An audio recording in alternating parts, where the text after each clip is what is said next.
I'll tell you in a second. We're going to do now a little bit of questions and answers. But before we start, somebody asked me today a question, and I really want to answer it here because it's a question that it's very important for all of you to know. I'm just going to look real quick at the question again, but when I read it today, I was like, you know what? I'm going to ask that question loud here so you can hear and learn from it. So this guy's asking me like this. You wanted to say something? Oh. So he's asking like that. Is it a sin to look at a naked woman but not to spill seed? Now I'm sure you all know that one of the most severe sins a man can do is to spill his seed. Zera levatala. Zera levatala can come in many different ways. Even a married man, a religious married man, can chas v'shalom fail in zera levatala with his wife when they're religious and they're doing the mitzvah how it's supposed to be done. That's how severe it can be. Even a married man, a religious man can lichashel, can lifgom bazera. There's different levels.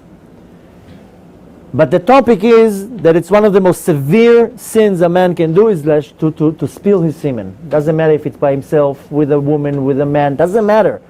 There's levels of severity. But it's one of the worst sins. Why? Because in the sperm, in the semen, there's the power of life. God gave you the power of life. Koach HaChaim. Because with this you can bring life to the world. This is the secret. This is the covenant. Don't give it. This is where the power of life is. If you go to take the power of life and you give it somewhere else, not only that you're breaking the covenant that I did with you, you're giving all my power to my enemy. That's how severe it is. A man that does that, chas v'shalom, is ruining everything in his path. He's not going to have parnasah. He's not going to meet his wife. If he meets his wife, he's going to have the worst relationship ever. Everything that is in this world is destroying. I'm sure you already heard about it enough. I don't need to repeat it. But this particular man is asking me, is it a sin to look, and you have to excuse how I'm talking, I just have to talk in a direct way, but it's very important. He's asking me, is it a sin to look at a naked woman, but not to spill my semen? So the question is, yes, you're not allowed to look in that direction. It's a big sin to look in something so impure and so unclean. He's asking me, where does it say? So we say it 3 times a day in Kriyat Shema, "V'lo taturu achei levavchem ve'achrei einechem." Don't go after your heart, where your heart takes you, and don't look when you're not supposed to look. Don't look around where you're not allowed to look. This is a big sin. Now he's asking me, what is the punishment for it? Okay, I already failed. I looked in the wrong place. What's the punishment? I don't like the word punishment. Punishment is in school. They punish you for being late. Hashem doesn't punish you. You do an act, there's a reaction. Bang your head at the wall, you'll get a headache.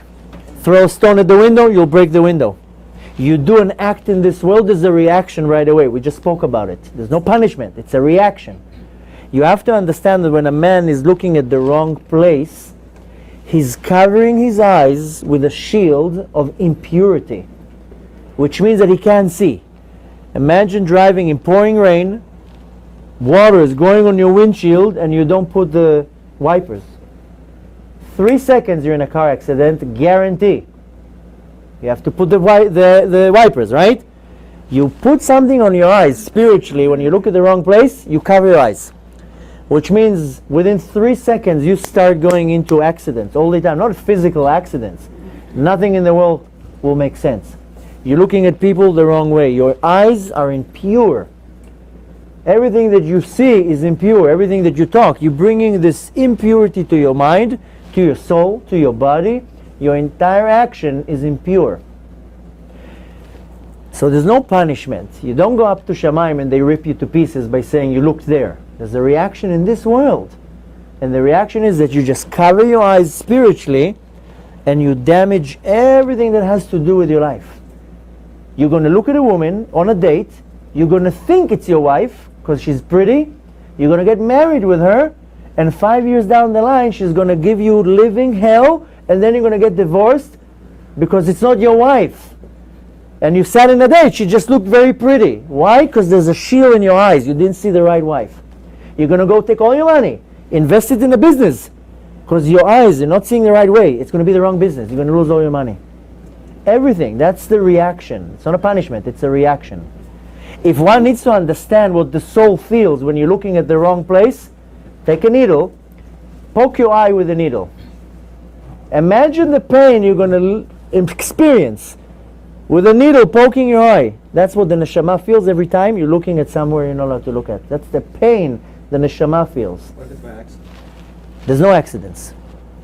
There's no accidents. The first 3 seconds, what is in front of you, it's not you. You walk in the street, you see something, the first second you're looking at it, it's not you. If you close your eyes and you move your head, that's it, you're good. You broke the klipot. Where is he? He left. You break the klipa. But if you look, and then you're like, oh, count 3-4 seconds and you're still looking and your mind is starting to cook, there's no accident. You have to close your eyes. You have to move your eyes away. I don't believe in accidents. You know, if a person was, one thing after another, and he didn't hold himself, I wouldn't call it an accident. I just said, I will call it, okay, he couldn't hold the temptation. But you don't just walk in the street and fall and be like, oh, I'm sorry. It doesn't work like that. Okay, so the first 2-3 seconds, you have nothing to worry about. You close your eyes. You know what I mean? Also, if you put something unkosher in your mouth, and somebody tells you, you just had meat! You spit it out, you wash your mouth, nothing happened. So same thing, if you look by mistake, 2-3 seconds, nothing happened. The point is when you look and when you start cooking. So the reaction is, it covers your eyes spiritually, which means when a person will come to do tshuva, it's going to be impossible for him. He's going to come and open a book to read. I'm not talking about a fairy tale, I'm talking about a book, a gemara, halakha. He's not going to be focused, he can't understand anything. The eyes are covered. I'm not going to go too much in length in it. This is, I don't call it a punishment, I call it a reaction. What happens to the soul feels such pain when it happens that you can't even understand the pain that the soul feels. So, for you to know and for him to know, the person who asked, yes, it is a sin. You're not allowed to look at it. And it's a severe sin. It's a severe sin that affects your soul. Somebody asked me not too long ago, what's the big deal if I don't eat kosher food? Like, what does he do? What, are they going to punish me now in Gehenom because I didn't eat kosher food? Told him it's not about the punishment you're going to get in Shamayim. That's not the deal. You bring something unholy to your body, you make your neshama unholy, the neshama will react. Eat now poison, you'll get a stomachache. It's very simple. Then you're going to go to the hospital. That's the reaction for the body. You eat something unkosher, your neshama will start becoming sick. What will come out is anger, aggression, hate, jealousy. The person becomes like this mean person. You're not a crazy person. Why are you kicking and screaming and yelling? Kosher food. So the same thing. You eat you see the unpure thing, it brings to your neshama this impurity. Anything you'll try to do in Kedusha, you're going to meet a wall.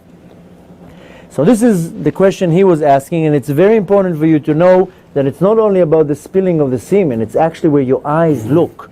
Now if you look more than 3 seconds, we know your eyes look, then your heart starts wanting it. Then your brain starts working, how am I going to get it? So your eyes are the gates for your soul. Next week we're going to learn Parashat Shoftim. Hasidut explains there are 7 gates to our body, 2 ears, 2 nostrils, 2 eyes, and a mouth. If you guard these gates, if you appoint judges, shoftim v'shotrim, tasim bechol sha'arecha, you appoint judges and police officers on your gates, you're not going to have any problems. So you put gates on your mouth, letzor neshonecha mira, don't talk, don't lie, don't curse. And you put gates on your eyes. You guard your gates, you're not going to have any problems. You don't guard the gates, you're going to have a lot of problems. Everything starts with the gates, and the eyes and the mouth are the worst ones. So it is a sin to look in the wrong place. You're not allowed to look at women that are not modest, and you're not, because it will bring you also to the other act. But this is an actual sin. The reaction is spiritually it damages your soul. Physically, it blinds you in this world. Literally blinds you in this world. Nothing will work clear in this world. Then don't come to complain, God is mean to me, this is not working, that is not working. No, you're not turning on the wipers. You're going to run into a wall in a second. In a second. That's why guarding your eyes, you're guarding your soul. Your entire life is pure. Your mind is pure. You don't thinking of nonsense all day long. You don't guard your eyes all day long. Your mind is traveling somewhere. You want to do yourself a favor? You close your eyes. You'll see so much success coming from that, and so much bracha just from focusing. Don't look at the wrong place. It's not a place for you to look. When you're looking at something that doesn't belong to you, it's a double sin. Lo tachmod. You're not allowed to look at something that doesn't belong to you. Something, I'm not talking about a phone. I'm talking about somebody's wife, somebody's girlfriend. You know, it's double even. Not allowed to look. It's not yours. Lo tal tachmod. Don't desire something that doesn't belong to you. Kadesh et atzmecha. Make yourself pure. Your body will be pure. Your mind will be pure. Your soul will be pure. Verstehst? Okay. He was waiting for a very long time. Yes. Let's just say you said, I forgive Hashem for that you spilled. Is Hashem are you going to get? Is Hashem going to forgive you? Hashem forgives you if you do tshuva. Hashem will forgive you for everything. Hashem is not mean. Hashem is very, very kind. Hashem chafetz b'tshuvatam shel reshaim. Hashem wants the wicked people to do tshuva. We look at wicked people and we can't wait for them to be striked. Hashem says, no, I want the reshaim to do tshuva. So the good ones, of course I want them to do tshuva. Any Jew that will do tshuva, Hashem will accept it. But it has to be real tshuva. Not one day yes, one day no. Somebody asked me not too long ago, he tells me, you know, I did tshuva today, then next day I failed, then the next day I did tshuva, then the next day I failed again. Told him, this is not tshuva. You know what this is called? This is called chozer b'tshuva. A lot of people tell me, ani chozer b'tshuva. You know what it means, chozer b'tshuva? Going back to your sin. So every time, chozer, he's going back to the tshuva. The difference between chozer b'tshuva and baal tshuva is that he did tshuva. Baal, it means owner. I own a house, I'm the owner of the house. Baal tshuva is the owner of the tshuva. That's it, he never did it again. Chozer b'tshuva, that he constantly goes back to the sin. But a person that does tshuva, Hashem will forgive everything. The only thing that it will be hard for Hashem to forgive is ben adam lechavero. You hurt another friend, you curse him, you steal from him, you annoy him, you insulted him. Hashem will tell you, up until that your friend will forgive you, I'm out. You first go and apologize to your friend, then I'm going to forgive you. But ben adam lamakom, between you and Hashem, you do tshuva, real tshuva. When I'm saying real tshuva, it means not to go every second day back to the same act, never to do it again.